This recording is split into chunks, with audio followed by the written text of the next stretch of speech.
바울은 고린도에서 편지를 쓰고 있었습니다. 17절 말씀에 나오듯이 바울의 마음은 그들을 만나고자 합니다. 그들과 다시 한 번 더 대면하기를 열정적으로 힘써봤지만 그런데 그들을 볼 수가 없는 상황입니다.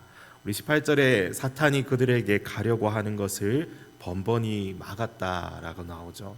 여기서 막았다는 표현의 단어는 원래는 이 다리를 끊어버리다라는 이 의미로 사용된 단어입니다. 다리를 끊어버리면 도저히 건너갈 수 없는 것처럼 사단은 바울이 데살로니가로 건너가려는 것을 아예 막아버렸던 것입니다. 사단이 끊어버린 다리가 바울의 건강일 수도 있고 바울을 죽이려 하는 유대인일 수도 있고 또 어떤 다른 환경적 장애물이 있었을 수도 있습니다. 생각해보면 주의 자녀들이 가려고 하는 길을 의도적으로 가로막는 세력이 늘 그 주변을 도사리고 있습니다. 이전에 바울도 데살로니가를 떠나야 했던 이유가 있었죠. 유대인들의 이 박해와 방해 공작 때문이었습니다. 그 뒤에는 항상 사단 마귀가 그들을 선동하며 복음을 전하지 못하도록 이 분쟁과 소요와 참 많은 일들을 일으키는 것입니다. 그러나 하나님의 은혜로 데살로니가 교회는 여전히 존재하고 있고 그들은 바울에게 있어 보석처럼 빛나고 있는 존재들인 것입니다. 그래서 19절 말씀처럼 바울은 그들이 바로 복음을 전하는 자신들의 소망과 기쁨과 자랑의 면류관이라고 즐겁게 또한 표현합니다. 바울은 그들로 인해 예수님께서 다시 오실 때에 더 크고 화려한 이 영광이 될 것을 믿었습니다. 이러한 미래적인 영광과 기쁨으로 인해 어려워도 힘들어도 낙심하고 좌절하지 않으며 계속해서 열정적으로 그는 사역할 수가 있었던 것이죠. 이 데살로니가 교인들은 비록 가난하고 고난 가운데 있었지만 날마다 이 복음 안에서 자라고 있었습니다.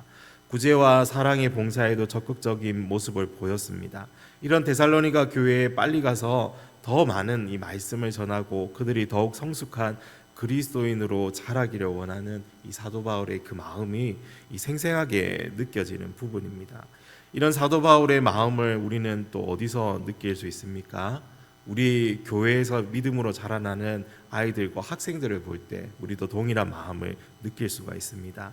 또 이 전도한 초신자들이 믿음 안에서 잘 정착하고 성장하는 모습을 보면 이러한 바울과 같은 이 열정적이고 뜨거운 마음을 우리도 경험해 볼 수 있는 것이죠. 또한 사랑방 식구들과 주의 교회를 통해서 이러한 모습을 우리는 함께 보면서 기뻐할 수 있는 것입니다.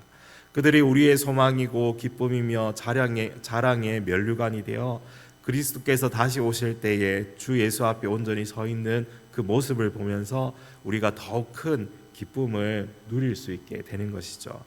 그러므로 여러분, 우리가 복음 안에서 늘 수고하고 때를 얻든지 못 얻든지 씨를 뿌리고 거둘 수 있는 전도자의 마음을 우리가 또한 가지고 살아갑시다.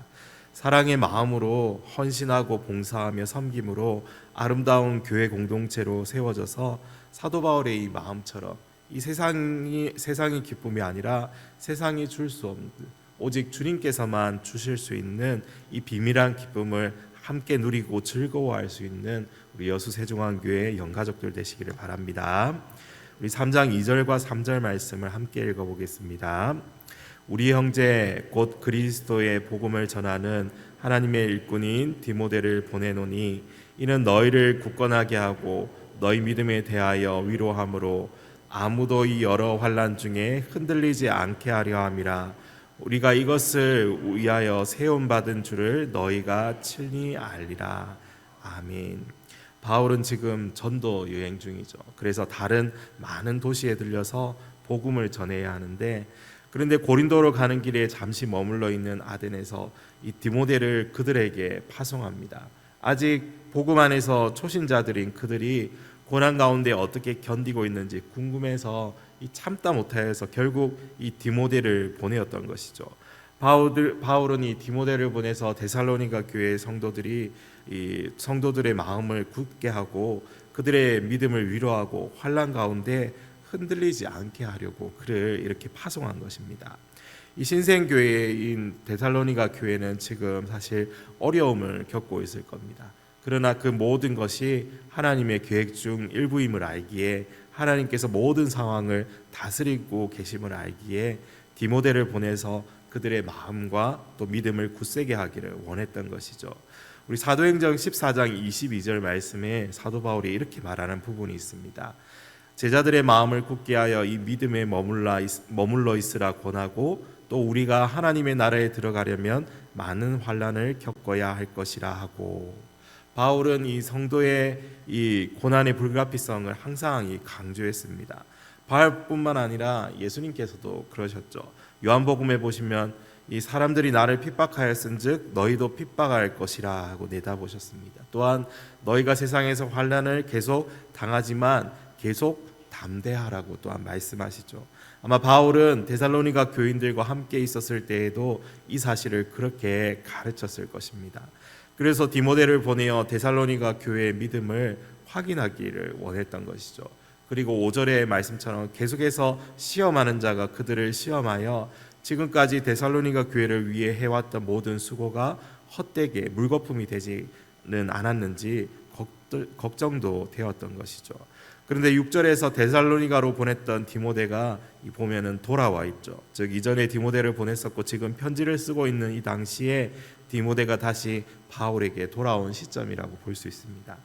그래서 디모데로부터 그들의 소식을 전해 듣고 그들의 이 믿음과 사랑의 이 기쁜 소식을 이렇게 그들이 있었던 그 모습을 그렇게 듣고는 아주 기뻐했던 것이죠. 사도 바울이 데살로니가 교인들을 보고자 간절했던 것처럼 그들 역시도 사도 바울과 실라와 이 디모데 보기를 열망했다고 합니다.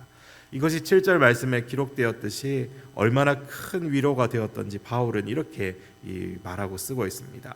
형제들아, 우리가 모든 궁핍과 환난 가운데서 너희 믿음으로 말미암아 너희에게 위로를 받았노라.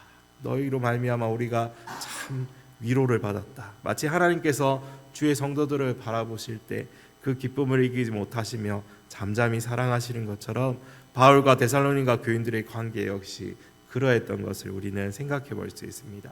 자신이 겪고 있는 물질적인 궁핍과 사람들 때문에 당하는 모든 환난 가운데서도 너무나 큰 이 위로를 받게 되었습니다. 그들이 복음 가운데 바르게 서 있고 계속해서 자라고 있다는 이 사실이 바울에게는 너무도 큰 위로였던 것이죠. 8절에 너희가 주 안에 굳게 선즉 우리가 이제는 살리라. 바울은 데살로니가 교회를 생각하면서 늘 기도하기를 제발 그들의 믿음이 흔들리지 않기를, 제발 그들이 세상으로 돌아가지 않기를 간절하게 기도했을 것입니다. 왜냐하면 그들이 믿은 지 얼마 되지 않은 자들이기 때문이죠. 그러나 디모데를 통해서 그들이 믿음 가운데 잘 서 있다는 말을 듣자마자 어떻게 합니까? 이제는 살겠다. 살았다라는 말이죠. 죽을 것처럼 조마조마하고 걱정되고 염려가 되었는데 이제는 그 마음이 상쾌하게 되고 모든 묵었던 시름이 한순간에 떠나게 되었던 것이죠. 이제는 살겠다 하고 고백할 수 있었던 것입니다. 지금 바울의 모든 궁핍과 환난이 사라져서 살겠다고 말하는 것이 아니죠. 그가 기도하고 늘 마음에 두고 있던 성도들이 믿음으로 굳건하게 서 있는 것을 보고 살겠다라고 말하고 있는 것입니다. 이것이 복음 안에서 아비 된 자의 마음이 아니겠습니까? 우리 9절 말씀에 우리가 우리 하나님 앞에서 너희로 말미암아 모든 기쁨으로 기뻐하니 너희를 위하여 능히 어떠한 감사로 하나님께 보답할까? 도저히 보답할 수 없을 만큼 감사하다는 표현입니다.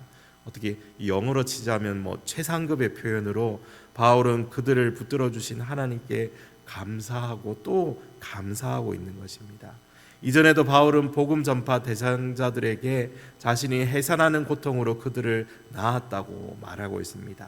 나의 자녀들아, 너희 속에 그리스도의 형상을 이루기까지 다시 너희를 위하여 해산하는 수고를 하노니, 낳기만 하고 방치하는 것이 아니라 정성을 다해 영적으로 돌보았습니다. 그래서 내가 너희를 젖으로 먹이고 밥으로 아니하였노니 이는 너희가 감당하지 못하였음이거니와 지금도 못하리라 하고 이렇게 세밀하게 그들을 돌보는 모습을 볼 수 있습니다. 마치 아비가 그 자녀의 성장을 기뻐하며 바라보듯이 교회와 성도가 잘되고 강건해지는 것이 그의 기쁨이었던 것이죠.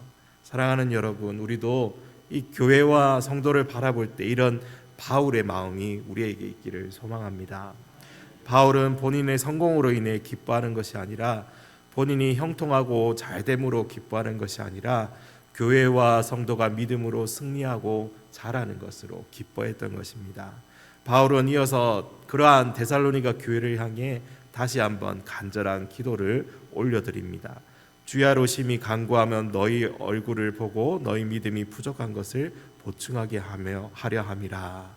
바울은 밤낮으로 데살로니가 교회를 위해 기도합니다.